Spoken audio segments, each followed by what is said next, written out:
Χαίρετε, μαζί σας άλλη μια μυρωδιά Σπυριάρας. Μιχαλάκη αγορίνα, χαίρετε, τι κάνεις? Καλημέρα σας, καλησπέρα σας. Πώς Έτσι, είστε? έτσι. Καλό Πάτε ένα Πάσχα, σοκολατάκι κάτι? καλό Πάσχα από την τελευταία εκπομπή. Ναι. Χριστός Ανέστη. Λοιπόν, σήμερα είναι μια όμορφη μέρα για την εκπομπή, γιατί θυμάμαι ένας από τους καλούς φίλους της εκπομπής, εδώ και ένα χρόνο και κάτι, μας είχε ζητήσει, δεν θυμάμαι το όνομά του να τον αναφέρω, πραγματικά δεν το θυμάμαι και ζητώ συγγνώμη. Είναι φίλος, είναι Έλληνας, αλλά είναι φίλος πάρα πολύ της Άλμπα Βερολίνου για κάποιο λόγο. Όπως καταλαβαίνετε το επεισόδιο, βλέπετε πίσω από το Μιχάλη τη φωτογραφία, είναι Άλμπα Βερολίνου, έτσι εκεί ακριβώς. Έτσι. Ωραία, Είναι ναι. Άλμπα Βερολίνου το επεισόδιο και θα το κάνουμε σε περισσότερα μέρη. Πρώτα θα μιλήσουμε έτσι λίγο την ιστορία της ομάδας.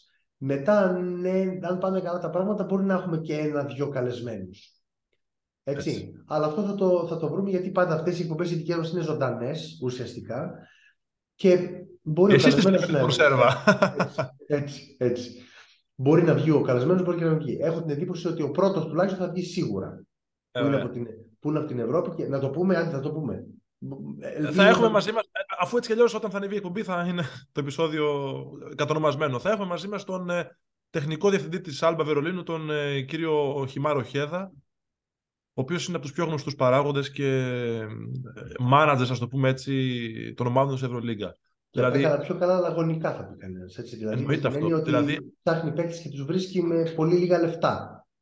όχι, να σε ρωτήσω κάτι. Αν σε ρωτήσω από όλες τις ομάδες Ευρωλίγκας τώρα, πες μου πόσες ομάδες είναι, πες μου τους τεχνικούς διευθυντές. Πόσους ξέρεις? Πόσους general managers ξέρεις? Δεν ξέρεις πολλούς, έτσι. Δύο ξέρω. Ξέρεις Τρεις. τρεις, αν χτύψεις το μυαλό σου μπορεί να βρεις και πέντε, ρε παιδί μου. Αλλά ο Χέδα είναι από τους πιο γνωστούς. Ναι, ναι. Γιατί ουσιαστικά είναι ο άνθρωπος που κινεί τα νήματα και ενώ έχει ομάδα το πιο χαμηλό budget ή ένα από τα πιο χαμηλά τέλος πάντων, πάει πολύ καλά, παίζει πολύ καλό μπάσκετ. Τώρα οι νίκες θα έρθουν, δεν θα έρθουν, τώρα εντάξει. Έτσι. Σε μια ομάδα η οποία είναι εργοστάσιο, πραγματικό εργοστάσιο. Είναι Άγιαξ, ας πούμε, έτσι, στο ποδόσφαιρο. Πολύ σωστό είναι αυτό. Πολύ Έτσι, σωστό. παραγωγής Λοιπόν, νέων ταλέντων και μέγας τροφοδότης ευρωπαϊκών ομάδων και NBA, έστειλε τον Φοντέκιο. να πω κάτι το οποίο δεν το θυμόμουν και το βρήκα στο ίντερνετ. Το 2014, τη χρονιά δηλαδή που στο τέλος της χρονιάς αυτής που συζητάμε, η Σαν Αντώνιο Σπέρς πήρε το πρωτάθλημα, δεν κάνω κάποιο μεγάλο λάθος. Α, το θυμάμαι εγώ. Η Ξέρω τι θες να Alba, πεις. η Alba τους νίκησε σε φιλικό στην O2 Arena. Ναι. Του... Στη γηπεδάρα αυτή. Έτσι, στο O2 World μάλλον, γιατί το O2 Arena νομίζω πρέπει να είναι στο Λονδίνο. Είναι Ναι. O2, απλά είναι το ένα Arena και το άλλο World. Λοιπόν, η Alba Βερολίνου κέρδισε του Σαν Αντώνιο Σπέρς, οι οποίοι μετά από μερικούς μήνες πήραν το πρωτάθλημα με Καβάη Λέοναρτ κλπ. Φιλοξενεί και Ε, αγώνες χόκεϊ, νομίζω, Θανάση. Βεβαίως, συναυλίες, τα πάντα. Συναυλίες, τα Έχει πάντα. 25.000 θεατές, πώς είναι. Η ομάδα αυτή, εκτός από τα πρωταθλήματα και τα κύπελα που έχει πάρει κτλ. Που δεν θα τα πούμε τώρα, δεν θέλω να πω, δεν είναι Έχει κάτι. πάρει 11 πρωταθλήματα και 11 κύπελα Ναι, Γερμανίας. αυτό δεν θα κάνουμε τώρα κανένα χαμό εδώ πέρα να λέμε πήρε το τάδε έτος πρωτάθλημα και τότε δεν το πήρε κλπ. Ίσως αυτό που θα είναι ενδιαφέρον είναι να πούμε ότι το 94-95, τότε που η Γερμανία ήταν ακόμα σχετικά στα σπάργανα του μπάσκετ, ας πούμε, εκτός από το... Κοίταξε, έχει πάρει το Ευρωμπάσκετ όμως. Ναι, αλλά οι ομάδες τους τίποτα. Όχι. Ναι. Η Τότε Leverkusen ήταν καλή, θυμάμαι. με το Χάρνις ήταν η Leverkusen, κάτι τέτοιο. Βεβαίως. Θυμάμαι βέβαια με τον Ολυμπιακό η Leverkusen, πολύ συχνά και τον Ναι, Παναθηναϊκό σωστό, στην σωστό, Ευρωλίγα. σωστό. Στην Ευρωλίγα. Ε, Αυτό που βλέπω λοιπόν το 94-95 είναι ότι οι άνθρωποι αυτοί κερδίζουν σε Διπλό τελικό. σε έναν πολύ δύσκολο, σε μια πολύ δύσκολη διοργάνωση, μέσα με Άρη, με Περιστέρι και με Πανιόνιο από τη δικιά μας μεριά. Ο οποίος έφυγε στα πρώιμη τελικά από την Ολύμπια τη φιναλίστ. Θα τα πω εγώ, αυτά τα έχω λίγο. Τα Φρεσκάρει. κοίταξα και εγώ. Ο Άρης αποκλείστηκε λίγο. Άδοξε τη Δυναμό Μόσχας νωρίς.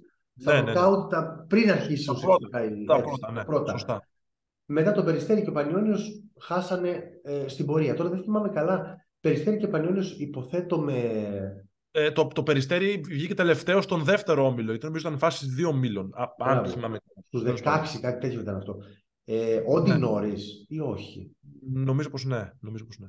Ε, το... Στα πρώιμη τελικά, έτσι, η Άλμπα κέρδισε τη φορητού του Μπολόνια. Μπράβο. Γιατί το αξιοπερίεργο είναι ότι. 1-1. Λοιπόν, καταρχήν κέρδισε σε διπλό τελικό την Ολύμπια Μιλάνο, με το πρώτο μάτς, νομίζω, στο Μιλάνο να λήγει ισόπαλο. Έτσι. Ισοπαλία, το σφυρίξαν, έτσι. Και οπότε παίξαν. Το αξιοπερίεργο είναι που το είδα προφανώς σκαλίζοντας εδώ πέρα, ότι έχει περάσει η Άλμπα Βερολίνου την Φορτιτού του Μπολόνια. Με ισοπαλία. Πάλι με ισοπαλία 80-80, ρε φίλε, στην Ιταλία, έτσι. Και παίρνοντας το δεύτερο παιχνίδι 77-73, βλέπω στο Βερολίνο.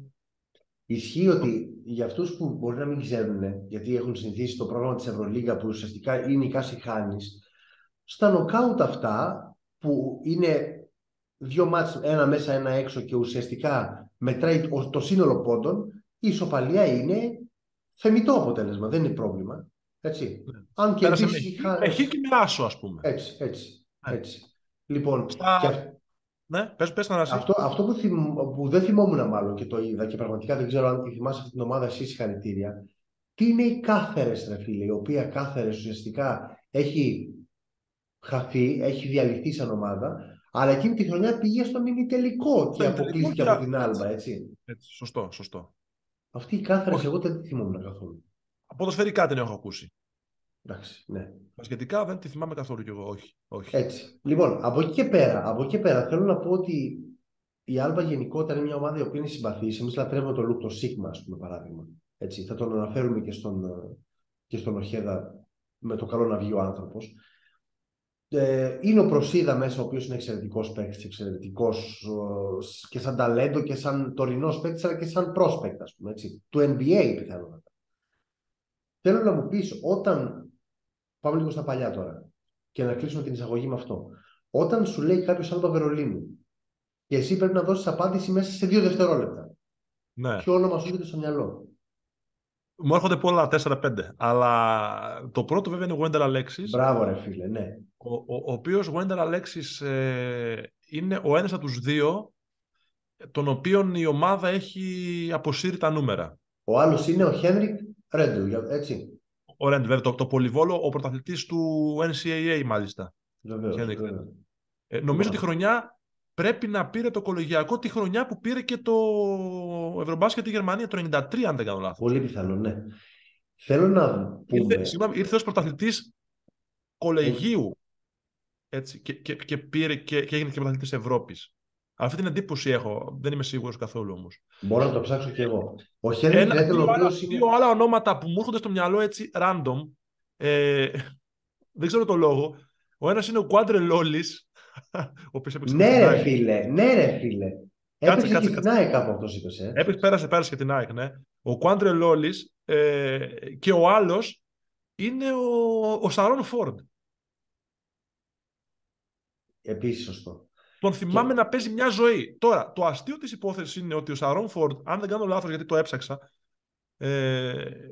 νομίζω έπαιξε μόνο 1 χρονιά στην Άλμπα Βερολίνου, και ο Κουάντρε Λόλις έπαιξε μόνο 2 χρονιές στην Άλμπα Βερολίνου, και αυτές σπαστά. Έπαιξε 1 χρονιά, έφυγε και ξαναγύρισε, έπαιξε 1 χρονιά και τέλος. Αλλά για κάποιο λόγο στο μυαλό μου τους έχω ότι ήταν μια ζωή στην Άλμπα, δεν ξέρω. Και Κοτούροβιτς, βέβαια. Να σου πω κάτι άλλο. Στέφανο Γκάρις. Ναι, η Γερμανία αυτή παρουσιακά, ναι. Ο Κουλάγια.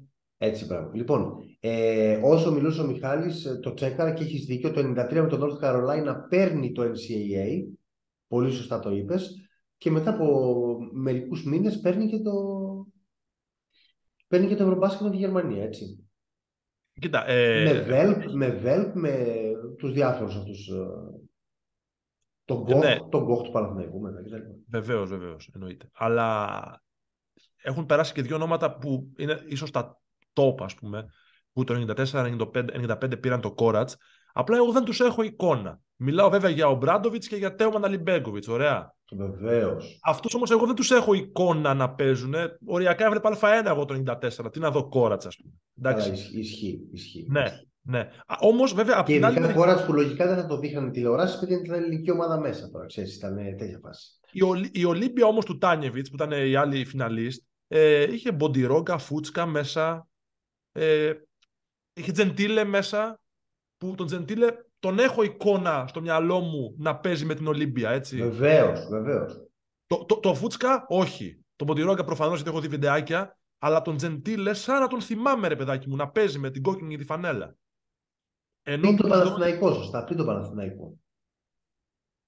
Ναι, καλέ. Ναι, ναι, Ναι, έτσι βέβαια. ναι, Ναι, ναι. μην μπερδεύτηκα. Όχι, όχι. Ξεκινάω να πω μερικά ονόματα και σταμάτησε με όπου θες εσύ. Προφανώς μιλάμε για ονόματα τα οποία είναι παλιά της Ολύμπια. Κόλλησε από σένα τώρα. Από Ναι. την Άλμπα. Έτσι. Από Γερμανούς γνωστούς είναι ο τουρκογερμανός ο Ισμέτ Ακτινάρ, Ο γνωστός. Άκπιναρ έπαιξε πολλά χρόνια. Αυτός, κάτσε, αυτός δεν είναι στην... όχι. Και ο γιος του πέρασε. Κάτσε, ποιος είναι στη Φενέρμπαχτσε? Στη Φενέρμπαχτσε είναι τώρα ο γιος. Ο γιος, μπράβο, ναι, ωραία. Και ο Βεβαίως. γιος έπαιξε στην Alba, νομίζω, ρε. Βεβαίως. Λοιπόν, ο Αρικμπάμπου, ο Λατρείας, ο Αρικμπάμπου, Λοιπόν, τον οποίο είχαμε βγάλει και στην εκπομπή. ο Πάτρικ Φέμερλινγκ, βέβαια. Ο Ντεμιρέλ, επίσης τουρκο-γερμανός. Ο Φέμερλινγκ, όπως λες. Το ξυλοκοπικό Χαν Σιγνάτ. Έτσι Ο Σβεν Σούλτζε. Ο Σβεν έχει Σούλτζε, περάσει από εκεί. Ο Χέρνινγκ έχει περάσει. Ο Χάρνης. Χένινγκ Χάρνης έχει περάσει, συγγνώμη. Ο Κουλάγια, ο Μακαρίτης. Πέθανε τώρα πρόσφατα σχετικά. Ο Μάρκο Πέσιτς έχει περάσει, ρε φίλε, από την Άλμπα. Και έχει παίξει και 4 χρόνια. Όχι ψέματα, έχει παίξει 8 χρόνια. Έκανε 4 χρόνια μετά τη χρονιά στον Ηρακλή που μας έλεγε το Λάκη του κάνει προπονήσεις με τον άλλο εκεί πέρα, τον Μπακ Τζόνσον. Και μετά ξαναπήγε στην Άλμπα. Αυτό δεν Τον Οκουλάγια, τον οποίο βέβαια τον έστειλε στο κολεγιακό μπάσκετ στο NCAA τέτοιος, πες τον, ο Ρέντλ, έτσι εννοείται. Έτσι, μπράβο.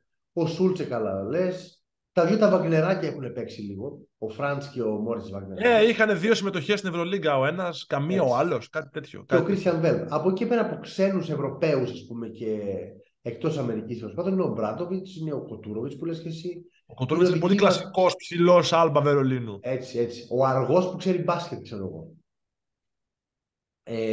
Ο Ραντούλιτσα έχει περάσει. Ο Ραντούλιτσα έπαιξε για μερικά παιχνίδια μόνο, μωρέ. Ο Μπλάκουτα Σέκουλιτς έχει παίξει πολύ στην Άλμπα, έχω την εντύπωση. Σωστό. Εσύ, όχι. Σωστό. Όχι, δεν έχει παίξει πολύ. Μια χρονιά έχει παίξει. Αλλά το θυμάμαι για κάποιο λόγο. Ναι, το θυμάμαι. Μπλάκουτα Σέκουλιτς με Μαρούσια και άριδες και λοιπά. Φοβερός. Άλλη Μπέγκοβιτς, μπούμτσε ρε φίλε, το θυμάσαι το κρετάλι αυτό, μπούμτσε, τον Καμερουνέζο. Έχει περάσει και από την Ελλάδα νομίζω με τα χρώματα του Ιωνικού. Ναι. Ο Καράσεφ, ο φοβερός Καράσεφ ο Ρώσος. Ο Βασίλης. Έτσι, ο Βασλάρας. Κίρκ Πένι, ο φοβερός ο Νεοζηλανδός. Ο Νεοζηλανδός. Γύρι Ζίτεκ, ο Χέρμανσον, ο οποίος έκανε και αυτός μια αξιοπερίεργη καριέρα πολλά χρόνια μέχρι να βγει στο προσκήνιο και μετά τον πήρε η Άλμπα και αμέσως μετά τον πήρε η Βαλένθια και πλέον θεωρείται ένας από τους καλούς παίκτες της Ευρωλίγας, σταθερά στην Ευρωλίγα. Και από Αμερικάνους, εκτός από τον Αλέξης, έχουμε τον Μπόμπι Μπράουν. Ξέρεις ποιος ήταν Αμερικάνος αρχισκόρερ που έπαιζε πολλά χρόνια? Ο Μάκελρόι. Ο Μάκελρόι έπαιξε πολλά χρόνια στην Άλμπα. Ο Εμμάνουελ Μάκελρόι, σωστό. Έπαιξε 4-5 χρόνια, σίγουρα. Έχεις δίκιο. Από παίκτες που θυμάμαι πραγματικά στην Άλμπα είναι βέβαια ο Πέιτον Σίβα. Εννοείται. Που έκανε λίγο στο Παναθηναϊκό. Ο Τάιλερ Κάβανο έχει κάνει επίσης ψηλό χρόνια, ας πούμε, αν δεν κάνω λάθος, στην Άλμπα. Ποιοι άλλοι? Δεν έχει, το βλέπεις ότι τώρα που το ψάχνουμε, δεν έχει πάρα πολύ σπουδαίους Αμερικάνους τόσο πολύ όσο Ευρωπαίους. Εννοείται. Γενικώς δεν θα βρεις το μεγάλο όνομα, ας πούμε. Όταν τα top ονόματά σου είναι πλην Γερμανών, ας πούμε. Εντάξει, γιατί ο Ρέντλ και ο Βέλπ ήταν μεγάλα κεφάλαια. Ο Μπράντοβιτς και ο Αλιμπέγκοβιτς, ξέρω εγώ, και ο Wendell Alexis, ο Αμερικάνος σου, βλέπεις ότι είναι μια ομάδα η οποία έχει ένα διαφορετικό στυλ προσέγγισης του αθλήματος. Πάω φτηνά, πάω οικονομικά, πάω να χτίσω, πάω να κερδίσω τους δικούς μου παίχτες από μέσα, τους άγνωστους, να τους φέρω στην επιφάνεια κτλ. Άρα δεν είναι τωρινό αυτό της τελευταίας δεκαετίας, ας το πούμε. Ρε φίλε, ξέρεις τι σκάλωμα έχω φάει όσο μιλάς τώρα? Έχει παίξει ο Γκέρτ Χάμινγκ στην Άλμπα Βερολίνου. Ωραία. Γκέρτ Χάμινγκ, λατρεύαμε, ψιλοχοντρός Ολλανδός, Πανιόνιος κλπ. Ξέρεις ότι ο Γκέρτ Χάμινγκ είναι ο head coach του Skyliners της Φραγκφούρτης? Όχι, δεν το ήξερα. Όλος είναι προπονητής όπως Bundesliga κανονικά. Τι Skyliners του Γκέρτ Χάμινγκ, ρε φίλε. Ωραίος. Να έχεις 2-13 προπονητή, ξέρω εγώ. Τον Νταμάρι προπονητή. Τα Βέρνες προπονητή. Λοιπόν, και το Βερολίνο έγινε, δεν ξέρω αν ήταν πριν την πτώση του τείχους, ας πούμε, ή έγινε ένας εξαιρετικός προορισμός για οποιονδήποτε. Για Ευρωπαίο, για Αμερικάνο, για ό,τι θες. Είναι top πόλη. Είναι top ίσως η πιο όμορφη μεγαλούπολη στην Ευρώπη. Δεν είναι δεν είναι θέμα ομορφιάς μόνο, και είναι θέμα δραστηριοτήτων, ζωντάνιας, όλα αυτά. Βεβαίως. Δύσκολα το βρίσκεις. Βεβαίως. Σωστό αυτό. Σωστό. Δηλαδή σε κεντρική Ευρώπης πόλη, τι να πω το Λονδίνο, συγκρίνεται ίσως το Λονδίνο. Πιο μυστήρια φάση το Λονδίνο. Πιο μυστήρια, βέβαια. Και με χειρότερο καιρό, θέλω να σου πω, το Βερολίνο... Το Βερολίνο, επειδή έχω και κόσμο εκεί, δύσκολα τα αλλάζουν. Δύσκολα τα αλλάζουν για οτιδήποτε. Κάνα κάτι Παρίσια, Μαδρίτες και τέτοια, αυτά δεν υπάρχουν. Όχι. Εντάξει, δεν υπάρχουν. Το τείχος του Βερολίνου έπεσε το 94. Όχι ρε, το 89 έπεσε. Το 89. Βεβαίως. Το 89 έπεσε. Και μετά έπεσε η Σοβιετική Ένωση κλπ. Το σιδηρούν παραπέτασμα, Και μετά ξεκίνησε ο πόλεμος εδώ σε εμάς, στη Ιουγκοσλαβία. Το 89 έπεσε το τείχος. Οκ. Δεν το θυμόμουν αυτό. Το 89 έπεσε. Και θα σου πω και αμέσως την ημερομηνία. Λοιπόν, 9 Νοέμβρη του 89. Ωραία. Okay. Λοιπόν, πάμε για ένα διαλυματάκι. Και επιστρέφουμε με τον πρώτο μας καλεσμένο, έτσι. Ελπίζουμε να πάνε όλα καλά και να προχωρήσουμε κανονικά, να έχουμε μαζί μας τον κύριο Ojeda, ο οποίος, ξαναλέμε, είναι sports director, είναι αθλητικός διευθυντής στην Alba και είναι και ουσιαστικά υπεύθυνος για όλο αυτό το θαύμα που έχει ζήσει η Alba, με συνεχόμενους παίχτες τους οποίους τους δίνει, τους πουλάει και είναι, πώς μου το έχεις πει, ο Άγιαξ του ευρωπαϊκού μπάσκετ. Λοιπόν, πολύ ωραία ήταν αυτό. Ναι. Λοιπόν, η Μπενφίκα, ξέρω εγώ ποια άλλη ομάδα είναι που πουλάει φουλ. Που πιάνει κορόιδα διάφορους. Λοιπόν, εδώ είμαστε. Επανερχόμαστε. Πάμε. Στα πλαίσια λοιπόν του επεισοδίου για την Alba Βερολίνου που ξεκινήσαμε, έχουμε τη μεγάλη χαρά να έχουμε μαζί μας τον Himar Ojeda, ο οποίος είναι ο τεχνικός διευθυντής της τωρινής ομάδας της Alba. Ένας από τους πολύ γνωστούς παράγοντες στο ευρωπαϊκό μπάσκετ, έτσι. Βεβαίως. Και πολύ επιτυχημένος, γιατί ουσιαστικά με χαμηλό budget σχετικά φτιάχνει ομάδες ανταγωνιστικές και ποιοτικές, θα πούμε όλα αυτά. Mr. Ojeda, hello. Thank you for joining us today. Okay, my pleasure. Thank you. Thank you guys for having me. Okay, we want to give you some questions so that we don't waste your time too much.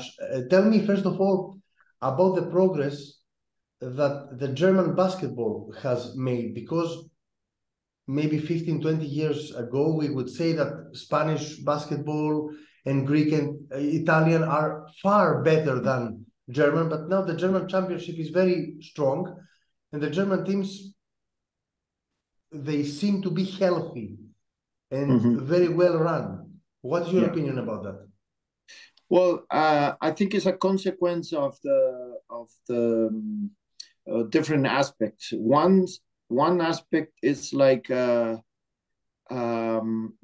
basketball is growing in Germany, okay, and the way that they run the organizations, I think, is a very, let's say, healthy way, because they're really, let's say, professionals in terms of they take care about every little thing in a very professional way.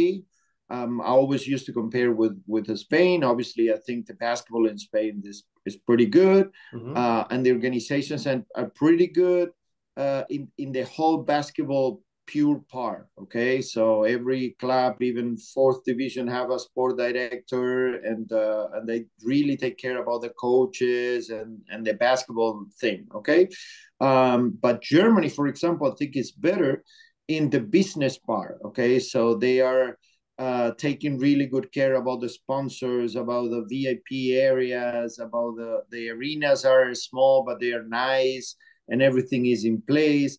So they invest in infrastructure and things that sometimes we don't pay maybe enough attention. In the other part, they're not, let's say, as good yet in the whole pure basketball, let's say, tradition and knowledge. Okay, so, but in the last years, I think with probably with let's say, foreigners coming, into the league, that is, for example, my case and other people in different organizations like Bayesi, for example, they went to Bamberg, now in Munich, and more people coming out. They're getting better, and they have a good potential because they have a very, let's say, good athletes. Okay. Μιχάλη, συνεχίζω να ρωτάω ή θες να ρωτήσεις κάτι? Όχι. So, Mr. Ojeda, in your opinion, how possible is it for a German team to win the EuroLeague trophy in the upcoming years? Yeah. Well, I think it's still, let's say, a long run. Okay. I think it's still far. But you see the Bayern Munich, for example, has a great budget, good budget. And had let's say, the financial resources, not yet to be there, but the financial resources to be a competitive team. They have played the playoff 2 times, so they always sign. They have the money to sign good players. But I think to be able to be in a Final Four, first it requires also a lot of let's say,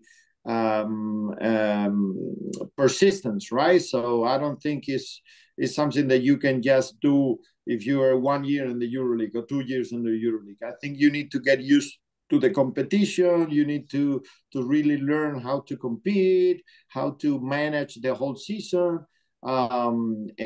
and I think that is in a long term. The both, especially Munich with the money, but also us with the improve every year. Any of the teams will have a chance to start being a candidate somehow. Okay. Okay. Let's go to Alba for this season. This season, but also in the previous seasons, you have heard praise that you play one of the most attractive basketball styles in Europe.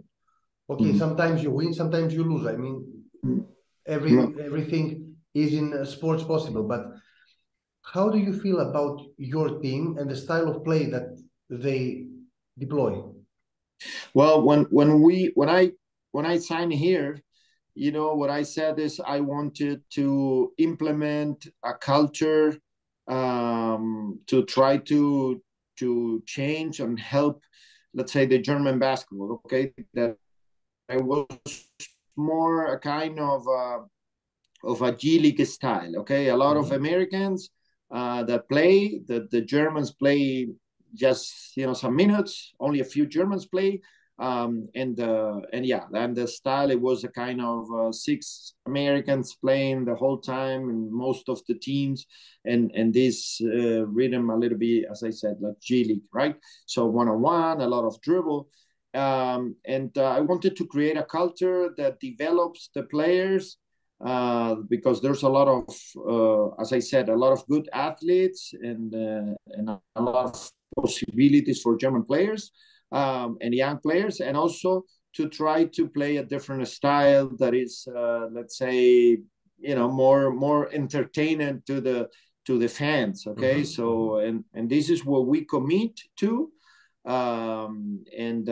Even at the beginning, the people say, that style is very funny, and it's good for the fans, whatever, but this is not the way you can win championships, right? So because we played 5 finals and we lost all of them, but eventually now we won the league 3 times in a row. We won the cup last year and 3 years ago. So I think we prove, that's comments wrong, because I think it's It's obviously a style that is risky sometimes, but we think it's worth it in the mid-long term. And in the EuroLeague, not this year, but until last year, we played 3 seasons, and every season we won more games. This season, I think the EuroLeague is the more competitive EuroLeague in the last years. For one main factor is like the Russian teams are out, so the players that were playing in Russia get into the mid-level teams like Polonia, like Partizan, like things like that. Okay, so we're Partizan, not from Russia, but a very good player from Milan. Okay, so as start of the EuroLeague. So I think that makes the league really hard, but again, we commit to an style, and we're happy with that. I think it's good for the fans, it's good for our players, and I think it's good for the basketball. Okay. But Alba hasn't been making it the EuroLeague playoffs over the past few years. How do the fans react to this? Is there any discontent? No, because I think the message is clear from the beginning. Okay, so they're seeing how the team is growing every year. We are the lowest budget in the EuroLeague. This is a fact. And the good thing about the sport is not mathematic, right? So if it would be mathematic, we will be always the last in the EuroLeague.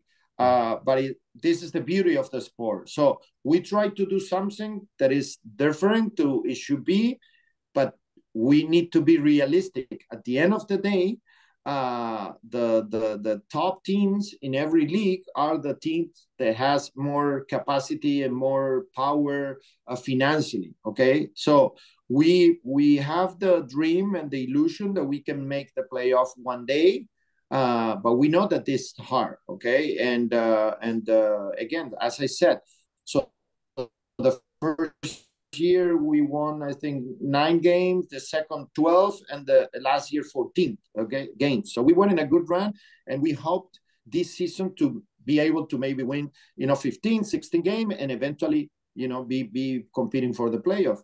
But we have a stretch of 12 games losing, and I think it's because we had certain problems with injuries, but also because the league is super strong. So you need to be realistic in terms of who you are, and I think our fans are very realistic in who we are, and that doesn't mean we're not ambitious. We're really ambitious, and we really want to be there, but we don't want to just take decisions and destroy what we have built because we're frustrating in a certain point that we don't make it and whatever. Okay, so we need to analyze, and we need to see how can we do better, and honestly, we have another problem. We're introducing a lot of players in the league. Okay, so normal EuroLeague teams, what they do is just they sign players that already play in the EuroLeague. But we're taking the risk with a lot of players. If you think in a potential roster that we could have had with the players that we bring, and then they jump to a different EuroLeague team, like Marius Grigonis, Martin Hermansson, Rokas Giedraitis, Simone Fontecchio, etc. Oscar da Silva.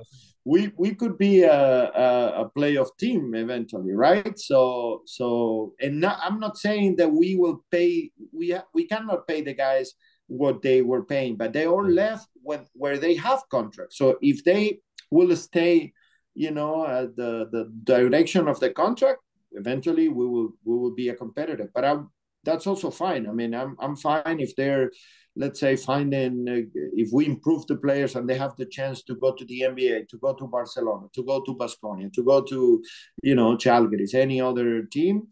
Okay, it's part of our situation, and hopefully, in the other hand, some other players receive offers, but now they're willing to stay, like Luke Sigma, like Tamir Blad, like Maudolo, like Jalen Smith last year. So it's how it is, but we know who we are, and our fans are very supportive and know who we are too. Okay, you have promoted many new entries, such as the names you mentioned. We would like to know what you are based on when selecting young players. Well, I think as an organization. Yeah. Well, I think is what I do is I try to put a lot of effort, a lot of work, and a lot of time in trying to select the players. Okay, so it's not that that I can just let's say see a player now or in March or in May and then sign it for this summer, because that requires that the players will prove a EuroLeague player, and this is what mostly the other team does. If I just want to do that, then I need to go for players that are already products or already established in the EuroLeague. But that's not the way we like to do it, and we cannot do it because we don't have the money. So I need to spend time into identify which are the players that are capable to be a EuroLeague good player, but he's not yet that. Okay, and based on advanced stats or something like this. Well, I will tell you, it's like obviously, first of all, you need to invest time. Let me put you an example. The agent of Martin Hermansson, okay, is Christos Lazaru, okay, and he's I mean, we know each other for long, okay. And then he understood how the way I work. And then I told him, hey, listen, I wanna see future players. You know, he know that. And then he said, like, hey, Himar, just for you to know, I have a very young kid from Iceland that is very good, very young, for you to follow. And hit me the name, okay? And then he said, I'm sending him to college. Okay, then I check his stats in college, okay, but didn't watch, I think, one game. Then the guy moved to France.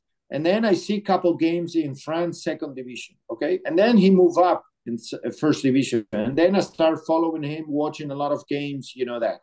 So I said, now is the time to sign this guy because I think he has a good progression. I get to know him, you know? So before that, you know, I arrange a meeting with him to get to know him personally in a little bit of the situation, okay? And then that was the time to take the risk, the bet, and it says like, this guy's going to be good. I need to sign it now. Or Chris Kumaji, for example. Chris Kumaji is a player that we signed 3 years ago.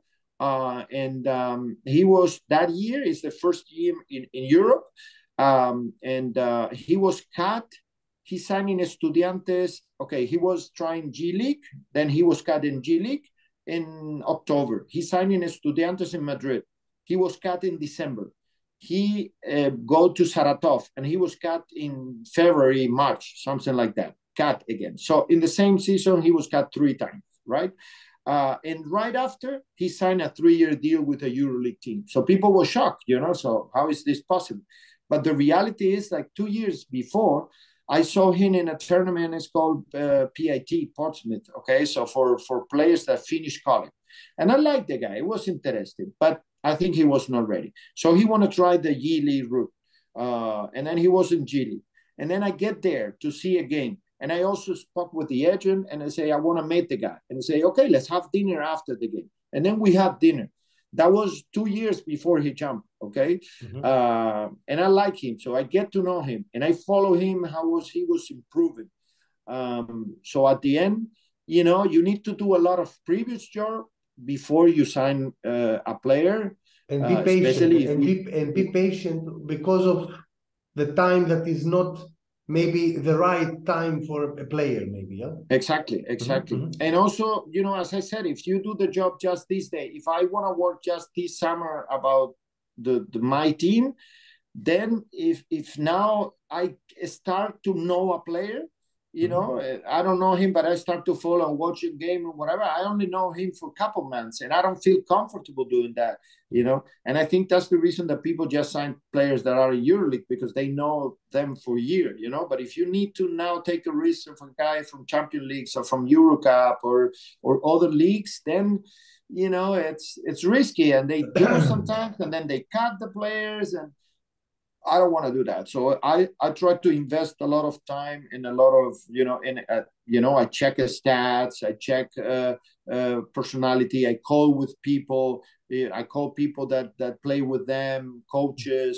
former players of this player. I try to also identify how he is as a person, because for us it's a very important thing if he's a good fit personally. Okay. Μιχάλη, τελειώσαμε, έτσι. Πιστεύω. Okay, okay. Thank you, Mr. Ojeda, very much.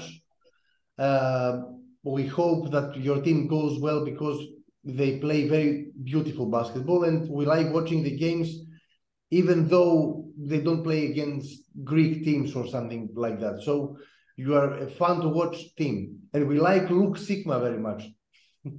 Thank you very much. Thank you very much. He's a blessed, you know. So watch Luke play is unbelievable, you know. So it's a key part for us. We say that he's maybe something like a poor man's Nikola Jokic or something, because he passes the ball very well. He does everything in the court. His court vision. Yes. Thank you. It's very unbelievable, much. right? So he always said that sometimes even, you know, family around say you gotta shoot more, but he say I don't feel it that way. I feel that if it's a good pass, I have to do it, you know, the whole time, you know. And sometimes yesterday night we play here in Wolfsburg, and immediately he catch the rebound, and even not grabbing, he was tapping the ball to a teammate, you know, that he was not even paying attention, but he saw the guy were open and he need to pass the ball, and this is a very good thing for us. Yes, of course. Thank you very much. Thank you very much for your time. Thanks to you guys. Μέρος τρίτο. Έλα ρε, πιάσαν τόπο τα λεφτά. Πιάσαν τόπο τα λεφτά, από τις διαφημίσεις. Ποια λεφτά μου ηλίθιε? Άλλο φούτερ βλέπω. Άλλο φούτερ, έχεις προσλάβει αμπιγές. Με άλλαξε οι αμπιγές. Με πήρα από το χέρι και με πήγε στην καρταρόμπα, ξέρω. Γιατί η Court Seat Productions έχει δυναμώσει τόσο πολύ, που πλέον προσλαμβάνουμε και αμπιγές, μακιγές, τα πάντα όλα. Ναι, σωστό. Ρούλα Κορομιλά έγινες. Ναι. Έτσι ρε φίλε, θυμάσαι που άλλαζε τουαλέτα κάθε 10 λεπτά. Ναι ρε. Ανοιγόκλεισες τα μάτια και είχε άλλο χρώμα φόρμα η άλλη. Μπράβο Ρούλα. Λοιπόν, αυτός ήταν λοιπόν ο Ojeda, έτσι. Πολύ μεγάλη τιμή. Και ήταν και τρομερός. Τον είδες τι ωραία. Κανονικότατος Ojeda. Πάρα πολύ ωραίος. Θαυμάσιος. Για πες μου τώρα, τι μου έχεις ετοιμάσει, γιατί κάτι άλλο μου έχεις ετοιμάσει. Εφόσον υπάρχει το μέρος, δεν μπορεί να μου πεις σκέτο. Δεν είμαι σκέτος, έτσι. Όχι. Το τρίτο πρόσωπο λοιπόν είναι. Γκόμενα. Ναι. Είναι ο θρύλος, ένας θρύλος της ομάδας, έτσι, για να ολοκληρωθεί αυτό το επεισοδιάκι για την Alba Βερολίνου. Βγάλαμε το παρόν τον Ojeda, να βγάλουμε και κάποιον από το παρελθόν, το ένδοξο παρελθόν, ας πούμε. Θα έχουμε μαζί μας τον μεγάλο Wendell Alexis, του οποίου η φανέλα έχει αποσυρθεί από την ομάδα, όπως και του Randall, τα είπαμε και πρωτήτερα αυτά. Τον νεοειρικέζο Wendell Alexis, ο οποίος πέρασε ένα φεγγάρι και από τα πάτρια εδάφη εδώ πέρα, τα ελληνικά γήπεδα, με τη φανέλα του ΠΑΟΚ. Έπαιξε 20 παιχνιδάκια τη σεζόν 2002-2003. Σε μεγάλη ηλικία, γύρω στα 37 ήταν τότε, έτσι. Κάπου εκεί. Ναι. Όσο ετοιμάζαμε την εκπομπή, σκεφτόμουν ότι ο Αλέξης είναι πιθανότατα ένας από τους ελάχιστους Αμερικάνους οι οποίοι έχουν συνδέσει το όνομά τους με μια ομάδα αποκλειστικά, θα μπορούσα να πω. Και όχι μόνο αυτό, είναι και ο παίχτης τον οποίο αν πεις Alba Βερολίνου, σου δίνω 2 δευτερόλεπτα να βρεις ένα όνομα. Τι θα έλεγες? Το είπα πριν αυτό. Μπράβο, αυτό. Έχεις σκεφτεί ότι αυτός ουσιαστικά παίζει να και ο μοναδικός να το έχει πετύχει αυτό στην Ευρώπη? Με ποια έννοια? Άμα σου πω Ολυμπιακός, θα πεις Πανούλης, μάλλον. Αν σου πω Παναθηναϊκός, θα πεις Διαμαντίδης, υποθέτω. Και τα λοιπά. Για την Ισπανία μπορεί να πεις κάποιο σαν Επιφάνιο για την Μπαρτσελώνα ή κάποιο Ναβάρο η νεότερη, κάποιο Γιούλ. Καταλαβαίνεις που το πάω. Δύσκολα θα πεις σαν πρώτο όνομα, έτσι, ένα brainstorming που μπορεί να κάνεις με κάποιους φίλους. Αμερικάνο παίχτη για κάποια ομάδα. Εντάξει, τα κλαμπ που ανέφερε στα πρώτα είναι πιο μεγάλα κλαμπ από την Alba, έτσι, σαν όνομα προφανώς. Αλλά, αν πιάσεις Πώς? Και πάλι όμως. Δεν υπάρχει ένας Γερμανός ο οποίος έχει κάνει μεγαλύτερη καριέρα από τον Αλέξης στην Alba? Η απάντηση είναι πως όχι. Δύσκολο, όχι. Ο Ρέντλ ίσως, αλλά δεν νομίζω, όχι. Αν πιάσεις τις ομάδες Ευρωλίγκα μία-μία, όντως, ναι, δεν νομίζω να βρεις Αμερικάνο, ξέρεις, σημαία, ας πούμε. Ο Μπατίστε έπαιξε πολλά χρόνια στον Παναθηναϊκό, αλλά δεν λες Παναθηναϊκός. Έτσι. Ναι, δεν λες Μπατίστε. Δεν το λες πρώτο με τίποτα. Όχι, κάτι Ιουγκοσλάβοι, κάτι Τούρκοι, αυτοί όλοι κάποιον έχουν δικό τους. Οι Ιουγκοσλάβοι κυρίως, δεν μπορεί να πεις ποτέ κάποιον Αμερικάνο, τίποτα, με την καμία. Ρώσικες ομάδες, κάτι θα πεις, κάποιον Κυριλέγκο θα βρεις, κάποιον θα βρεις. Ναι. Και μιλάμε και για νεότερες γενιές και για παλιότερες. Δηλαδή, Ζαλγκίρις Σαμπόνις, ας πούμε. Δεν θα πεις ποτέ αν υπάρχει μία ομάδα που θα μπορούσε να έχει ένας Αμερικάνος στον πρώτο ρόλο, θα έβαζα τη Μακάμπι, που είναι παραδοσιακά Αμερικανό-τραφής ομάδα, αλλά και πάλι έχει τον Ρον Τζάμψι μέσα. Είναι ο Τζάμψι που τα διαλύει όλα εκεί πέρα. Ναι. Είναι το πρώτο όνομα ξεκάθαρα. Και πάλι για τους νεότερους, ναι, όντως, μπορεί να πει κάποιος Βούισιτς ή Γιασικεβίτσιους ή Πάρκερ, ναι. Ξέρω εγώ. Πάρκερ και Μπαστόν δύσκολα. Και ο Αλέξης, ο Wendell Alexis, ο φίλος μας, να πούμε ότι είχε καριερίτσα στην πλάτη του πριν έρθει στην Άλμπα, πριν πάει στην Άλμπα. Έτσι, πολλά χρόνια. Θες να πεις? Ισπανίες, Γαλλίες, Ρεάλ Μαδρίτης, Μακάμπι, Ισραήλ, είχε πολλά πράγματα. Έτσι πράγμα. Ο οποίος Wendell Alexis προφανώς όταν πήγε στην Άλμπα, επειδή να έχουμε και ένα πλαίσιο περί τι μιλάμε, ο Wendell Alexis λοιπόν πήγε σε 32 του στην Άλμπα. Ναι, βέβαια. Ο Wendell Alexis και αναδείχθηκε εκεί. Εννοείται. Ο Αλέξης είναι στο draft του 86, στο καταραμένο draft. Στο οποίο μπήκε σαν senior, βέβαια, αυτό θα έλεγα 22 ετών. Οπότε το 96 πήγε στην Άλμπα, πήγε στα 32 του, βεβαίως. Συν 10, έτσι βέβαια. Και έφαγε 10 χρόνια περιπλανόμενο στην Ευρώπη μέχρι να πάει στην Άλμπα και να αράξει, ας πούμε. Το οποίο όμως προς τιμή του δεν ήταν άραγμα τελευταία λεφτά και οτιδήποτε. Ήταν πάρα πολύ καλός. Ήταν ο καλύτερος μακράν παίκτης της ομάδας, έτσι. Και αυτό και το θυμόμαστε κι εμείς και το συζητάμε ακόμα, ας πούμε, σαν τον καλύτερο ίσως παίκτη όλων των εποχών της Άλμπα Βερολίνου. Εξού και η απόσταση της Φαδέλας. Ανέτρεξα και στη χρονιά, βεβαίως. Στη χρονιά 2002 που έπαιξε στον ΠΑΟΚ, έπαιξε 20 παιχνίδια. Έβαζε 10 πόντους, φίλε. Ο 37χρονος. 37χρονος, έτσι. Βέβαια. Μαζί με Νέστορα Ακόματο, βέβαια να πω, Μιλισάβλεβιτς, Λατρία Μπρεντ Σκοτ. Βέβαια. Συν τους δικούς μας τους Βασιλιάδη, Βασιλόπουλο, Μαυροκεφαλίδη κτλ. Ναι, ήταν οι χρονιές που δεν είχαν πάει ακόμα κάπου Ολυμπιακούς και λοιπά. Ναι. Αλλά θέλω να πω ότι στα 37 του ο τύπος στο ελληνικό πρωτάθλημα ήταν τούμπανο. Ένας κανονικός βασικός, ας πούμε. Βέβαια. Ωραία. Μετά το πάω. Ναι, έκλεισε την καριέρα του, βέβαια, έπαιξε άλλη μια χρονιά και σταμάτησε μετά. Να πω κάτι. Τώρα που το λέμε, θα υποσχεθούμε στον κόσμο και στον εαυτό μας πάρα πολλά ότι θα κάνουμε εσύ draft το 86, γιατί είπες καταραμένο το draft το 86 και πολλοί μπορεί να μην έχουν επίγνωση του πόσο καταραμένο είναι. Ναι.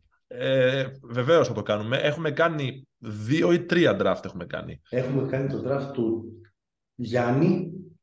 Έχουμε κάνει με τον Λουκά το Μαυροκεφαλίδη το 2002 νομίζω. Πότε ήτανε?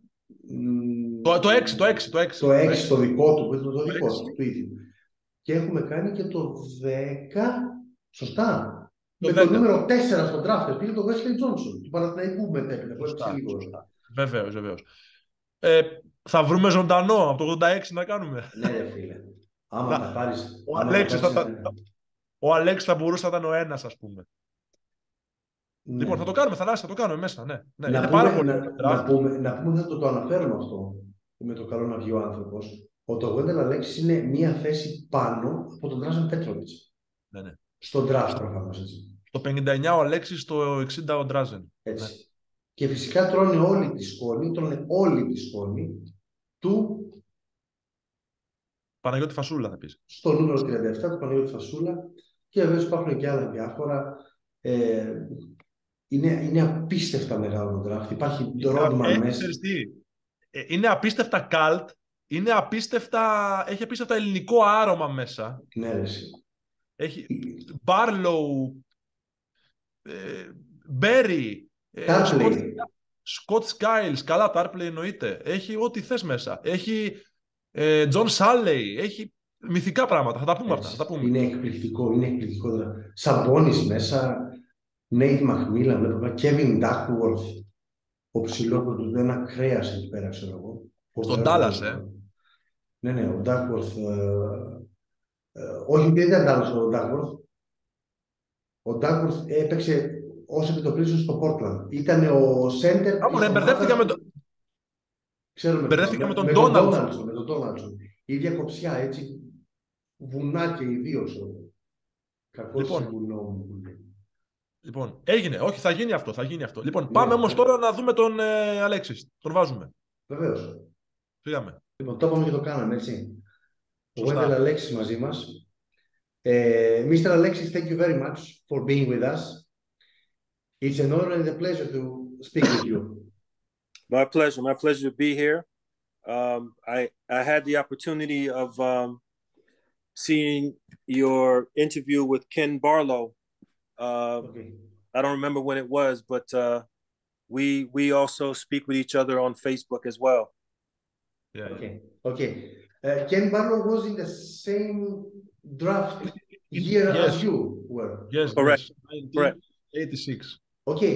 Before we speak about Alba, which is our main subject, talk to us about that draft class, because it's been a fantastic but also somewhat strange draft class with many people who have passed away. Who have had passed away and unfortunate lives.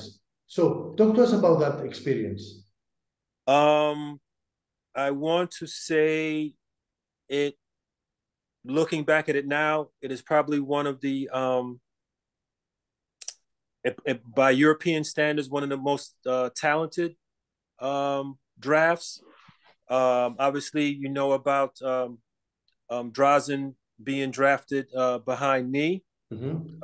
Certainly, in today's standards, he would certainly be drafted higher. But we're talking, 40 years ago. Yes. Walter Berry was also in that draft, and I'm sure a few other players that crossed over and played in Europe. David Rivers is another one that comes to mind. Roy Tarpley was also. Who? Roy Tarpley. Right. So that goes down, I think, as again for the European game, one of the most plentiful drafts that had a lot of talent, especially at the forward spot, that I think might have revolutionized the position, because all those players that I mentioned could play multiple positions.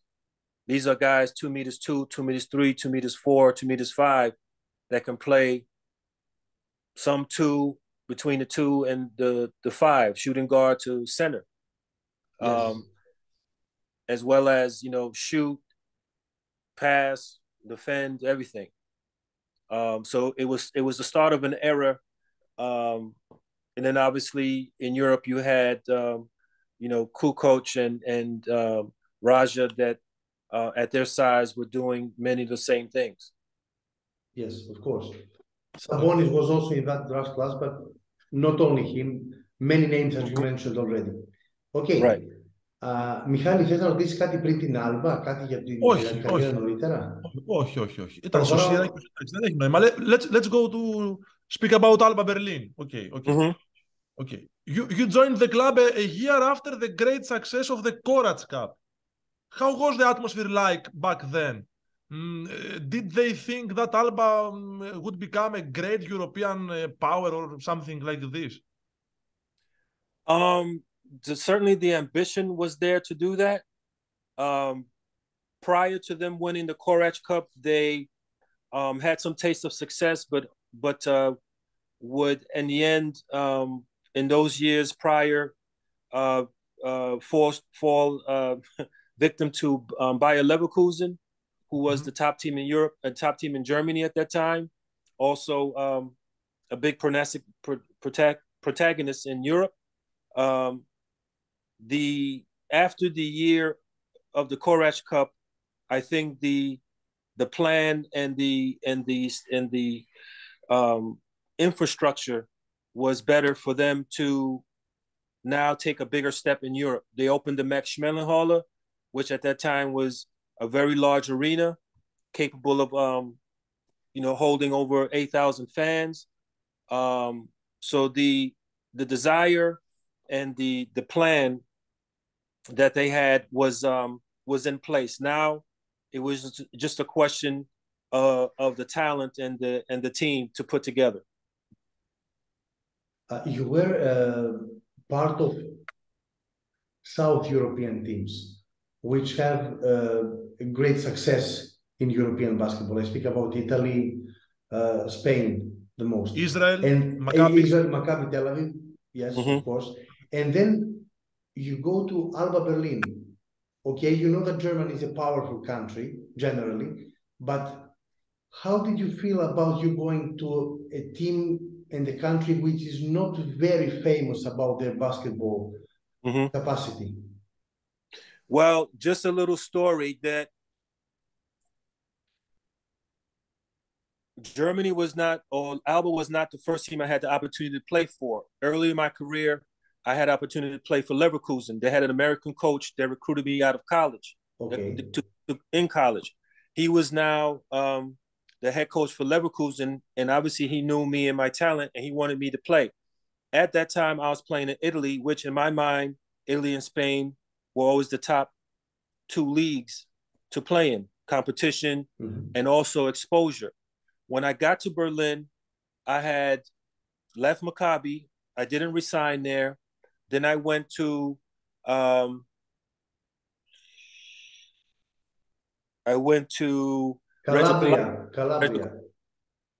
and stayed there for 1 year. Well, not even a year. I left after 6 months, financial problems and so forth. But was happy for the opportunity to play with great coach Reclacati. After that, I went to France, to where how you say his last name, the number 1 pick is playing now in Levallois. Paris Levallois. Right. I was supposed to stay there for 2 years, signed a 2-year contract. Team went bankrupt. The mayor cut the budget. That was the first year. That year was the first year, 96. In 96 was the first year for the EuroLeague. My objective was to get back on the big European stage, and Alba presented me that opportunity. So it was. I'm not sure I understand. Sorry, my watch is. It was a match that helped us both. They were coming on the EuroLeague scene. I was an experienced player looking for a platform to show my quality and my talent. And then you stayed for many years, and you became maybe the top name. We were talking with Mike before, and we said, when somebody talks about Alba Berlin, which is the first name that comes to mind? And we agreed that your name comes to mind first. Not any German name or other European players, but you. Do you have the same feeling that your name in Europe is combined with Alba Berlin?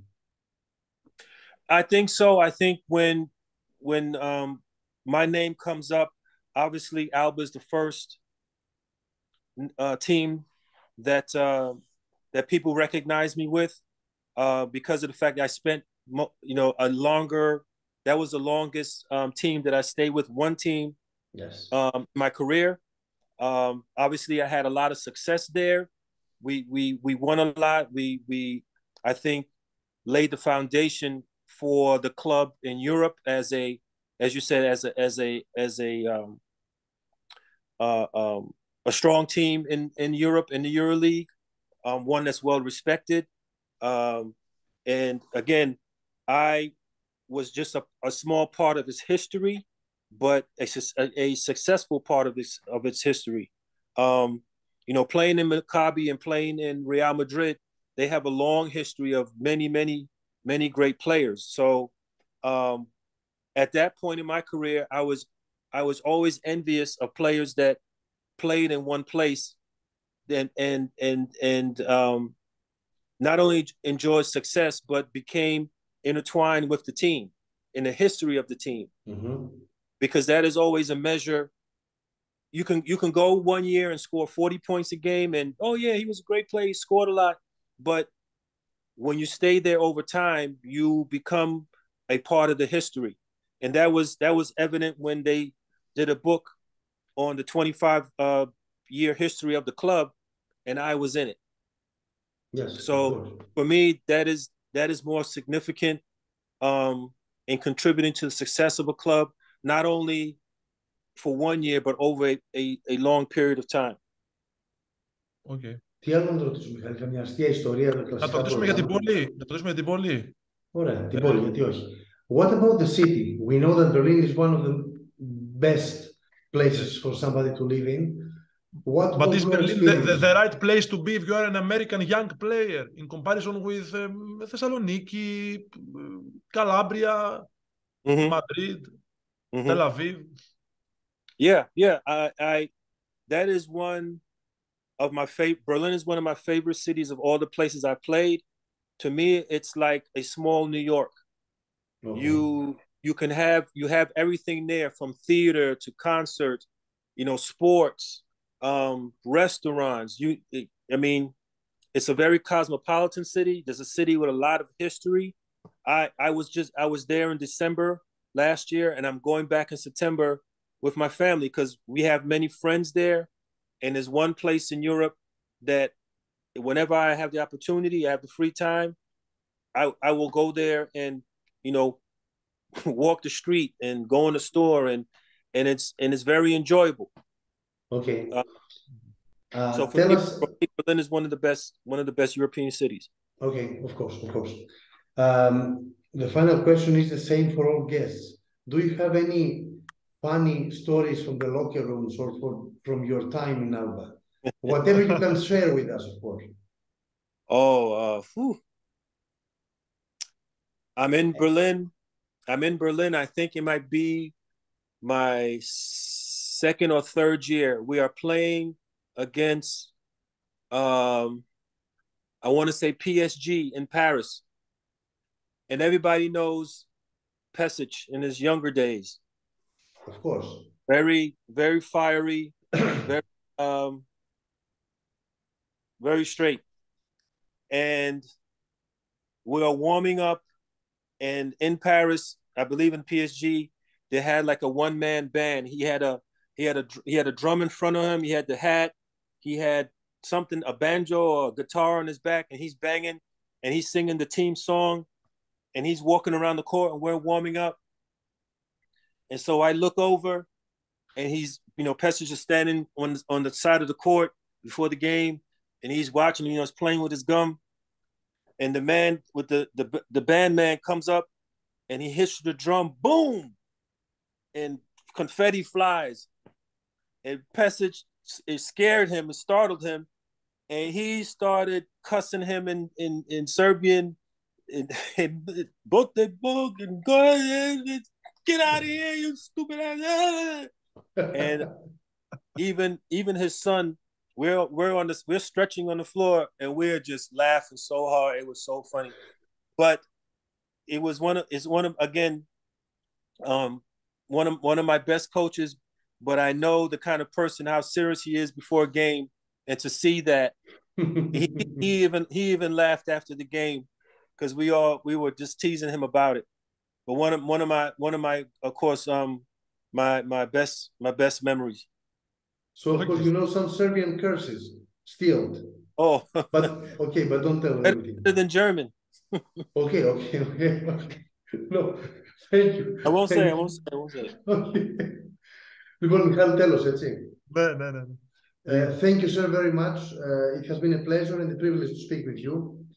Thank you, guys. We hope the best for you and your family, and whatever you do should be a success. Thank you very much. Thank you very much. All the best. Bye. Thank you. Bye. Ωραίος, με τον Πέσης και τα καντήλια του.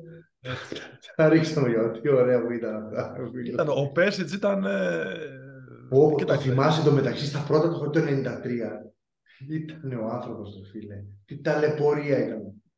Τι ταλαιπωρία ήταν αυτή, ρε φίλε. Είχε την ταλαιπωρία ζωγραφισμένη στο πρόσωπό του ο άλλος. Ο Πέσιτσε. Ναι, γύρω από τα χωράφια, ξέρω, μετά από 12 ώρες βαμπάκια και τέτοια. Όχι, ξέρεις τι, δεν είναι αυτό. Κάτι, να πω, άντε, να πω και μια πλάκα τώρα. Κάπως έτσι μου είναι ο Μπαρτζόκας στο σήμερα εμένα, να ξέρεις. Όχι. Ο Πες είναι ταλέπορος τελείως. Ο Μπαρτζόκας είναι λίγο κύριος, ξέρω εγώ. Άλλο που βρίζει και τα λοιπά. Είναι το επάγγελμα πολύ επαιτητικό. Δείτε τον Πέσης, γκουγκλάρετε, Γερμανία 93. Που έχει με το κάτι, μπάσκετ. με κάτι καζάκιες, μαλάκα. Τι?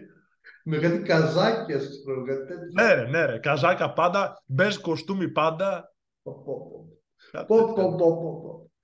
Αλλά είναι ιστορία φοβερή. Είναι τόσα χρόνια έπαιζε μέχρι την έπαιζε. Ήταν μέχρι την πρόκληση στην Μπαρσελόνα. Άλλο την έκανε λίγο κουλουβάχατα, αλλά ό,τι ήταν. Εντάξει. Ωραίος ο Αλέξης, ίδιος με το μαλλί του το γκρι. Ωραίος ο Wendell. Παιχταράς. Πολύ μοντέρνο. Ωραίος, και το σου του είχε και τη διείσδυσή του είχε και τα rebound του τα έπαιρνε. Δυνατός ήταν τούμπα. Έτσι, πολύ ωραίος.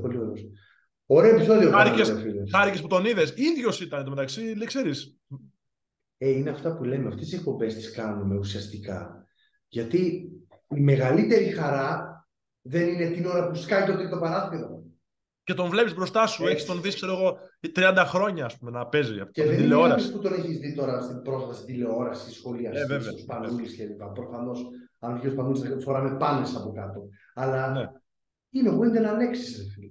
Θέλω να πω, είναι παιδικός ήρωας, όπως να το κάνουμε. Λοιπόν, Μιχαλιό, τελειώσαμε. Αυτό θα έλειπε να έχουμε κι άλλο τώρα, εντάξει. Έτσι. Θα μπορούσαμε να έχουμε άλλον ένα, αλλά τέλος πάντων. Λοιπόν, αρκετά το επεισόδιο της Alba. Έτσι. Ελπίζουμε να σας άρεσε, να το απολαύσατε. Να είστε καλά, αγόρι μου. Να είστε καλά όλοι, όλες και όλοι που μας παρακολουθήσατε. Θα κάνουμε και ένα καινούργιο επεισόδιο με Orlando Magic. Στην τύχη το λέω. Ή μπορεί και όχι. Εντάξει. Τα λέμε. Έγινε. Τα λέμε. Γεια χαρά.